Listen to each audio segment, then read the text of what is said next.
Namaskar. Welcome to Conversations with Rakesh. Here's today's question. Rakesh, I'm told that networking is very important for my professional career. Can you suggest 5 ways that I can adopt to network better? See, networking is is about collaboration. It's about building relationships and trust with each other. So I'm going to answer your question, but I must tell you why is it important to network? And I'll give you my own example.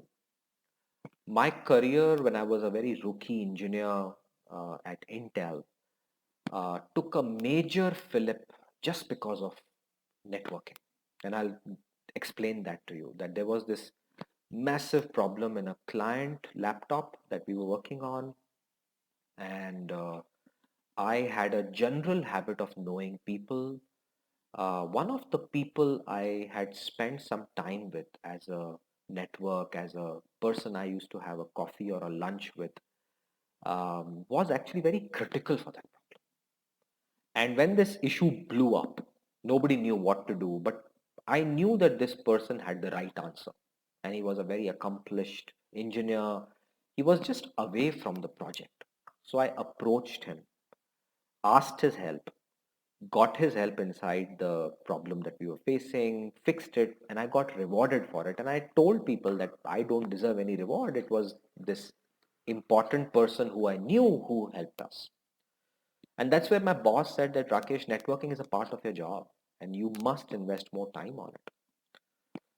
So I have taken networking as a part of my job. That's how important I feel it is to my life. Just like how I spend time in working on my classes, research, I also spend a lot of time in networking. Networking is about knowing people. There is this famous quotation that it's not what you know, but it's who you know that's very critical in life. And definitely at a certain stage of life, when you're a professional, entrepreneur, manager, leader, your networks are your wealth. So please start investing in them. It's like almost like a systematic investment plan. The more you invest, after many years, this little pot will become a huge ocean, which might be good for you. So, on that note, let me give you 5 suggestions that I have from my own personal experiences that have helped me a lot. I use them almost every day to network better, which I'll share with you. So here goes my request number one. The first is utilize your existing networks around you, your family, your school, your college, the alumni networks, and the communities you belong to. You know, many of us think that networking is about contacting unknown people, which is fine. It's part of networking. Most job interviews happen through that students look out for recruiters who they don't know and start networking, and that's really not networking. Actually, we have a great community and groups around us that we don't harness. Our families, and I'm not saying immediate families, our cousins, our extended families, they are very good networks. We don't even get to know them. Our school, college, alumni groups, I can't tell you how important they are for our lives. And I was the head of alumni of IIM Bangalore Alumni Association for over 6 years. The amount of wealth a alumni group gives you is mind blowing. And I was lucky to be part of the IMB Alumni Association and my undergraduate NIT Surathkal Association. Very powerful groups, but they are not going to just open up unless you invest time. So you invest time in building those relationships. So your school, colleges, your wherever alumni groups are there, take them very, very seriously. And don't take them seriously when you have lost your job or when you want a job. It's very important for you to first start building relationships with people around you. Get comfortable with them, know them. And that's the first request I have, that please utilize the networks you already have and maximize them rather than contacting some unknown people. That doesn't happen so easily. That's my request number one. Request number two, make networking a habit. Now, what do I mean by that? I'll explain it in an example. Networking is like health. Many of us start investing on our health when we get our first bad news from a doctor, or we fall down, or we had a major crisis of health. And that's when we realize health is important. So we start investing in health. I mean, I had this friend of mine who loved to eat, loved to enjoy life. Food and drinks were everything to him. The day he got his first attack, the next day, he woke up at 4 a.m., started jogging, and made it like his life's mission to invest in health. But by that time, it was too late. He was 42 years old. Imagine doing it earlier, which is the whole systematic investment plan. That just like how we invest in our money, mutual funds, stocks, invest in networks every day, like a habit. Invest 30 minutes in networking. Make sure that when you go to office post pandemic, you have a coffee or tea with someone you don't know.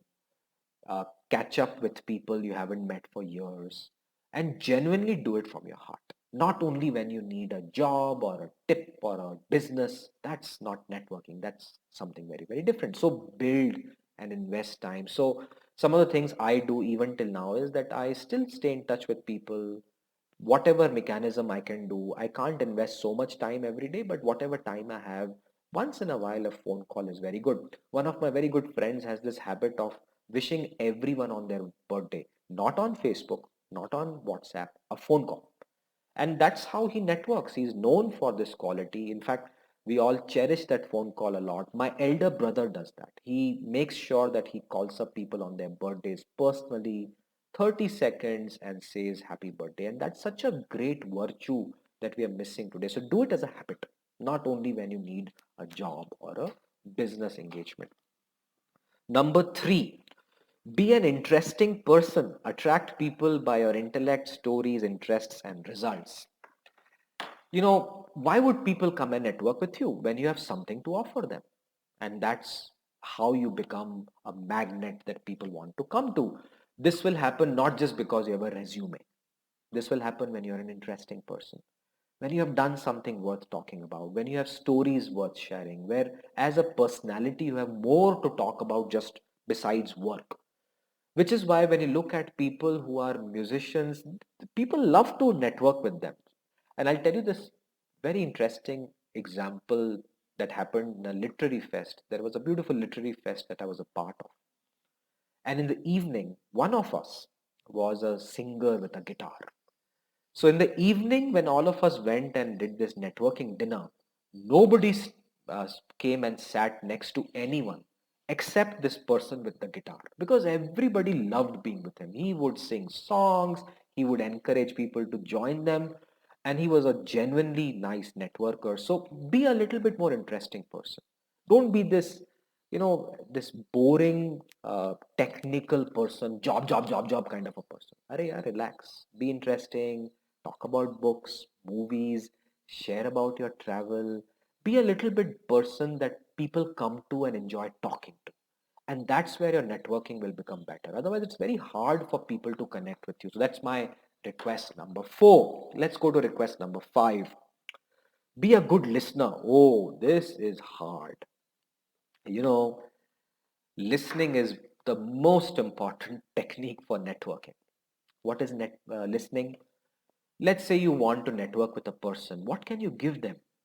The simplest answer is your time and your ears, which is very hard to do because you have to listen to their stories and remember them and connect with them next time. This is an art. So go to people, ask a very open-ended question that how was your trip last week that you went to whatever city you went, and let them talk, and you listen, and you make them talk more, and you listen, and they will give you all the information which will help you network with them better. But be a good listener. Speak very, very less and listen more. I know it's very easy said than done. Many of us don't even allow people to talk. We just interrupt and tell our stories. But you want to be a good networker? Be a good listener. And the last one, close the loop properly. Again, I'll explain using an example. Some of my friends and students write to me that, sir, on LinkedIn, can you connect us with this person? And I do that. But then that's it. and I never hear back from them at all. And this is wrong. So all of you, you're entitled to cache your networks, but close the loop. What is closing the loop? You contact the person, take the help that you want, and then once you got the help, close the loop that, sir, I got the help that you gave me. I contacted your network person. He did this for me. Thank you so much. Because of you, my work got done. This is called closing the loop. Or a very interesting incident happened. A student wrote to me that, sir, your friend is there who's a very big CEO. We want to invite him for our program. So I connected the two. And after some 2, 3 weeks, I kind of forgot about it. After about 2, 3 weeks, that friend of mine, who's a very famous CEO, called up and said that, hey, I've not heard back from that student. I'm like, what student? And he said that you only connected me. So that's when it struck me that, oh yeah, I connected them. So I saw the email chain and the student had kind of vanished. So I called up that student. I said, what happened? He's like, sir, that program got cancelled. So I said, why don't you close the loop with me and them? It's so embarrassing. And these are smart management students. But this simple technique, closing the loop, that inform people, keep everybody informed, close the loop is very, very important. Either thank them, inform them that the program is cancelled, whatever it is, but close the loop so that nobody is in a surprise. This is very critical for networking, that we sometimes don't even close the loop. We got what we want, tata bye bye. That doesn't happen like that. So close the loop properly, because you need to encache the same network again and again. And once you break the trust, you lost this network. So let me repeat the 5 steps for you all over again. Step number 1, use your existing networks, alumni circles better. Don't go to unknown people. First, get to know who you know very well. Number 2, have a habit of networking. This is important. Make it a 30-minute effort of your life every day. Number 3, be an interesting person. People want to come and network with you only when you have something interesting to offer. Otherwise, nobody's going to come to you. So be a person who has stories, something more to talk about than just work, or some information that people would want to listen to, but be a little bit more interesting. Number 4, be a good listener. Speak less, let them talk. And number 5, close the loop very well. If you apply these 5 simple techniques, your networks will become stronger, this wealth will increase over time, and very soon, like how you have billions in your bank, you'll have billions in your network bank as well. And this network bank will take your career forward. Stay safe.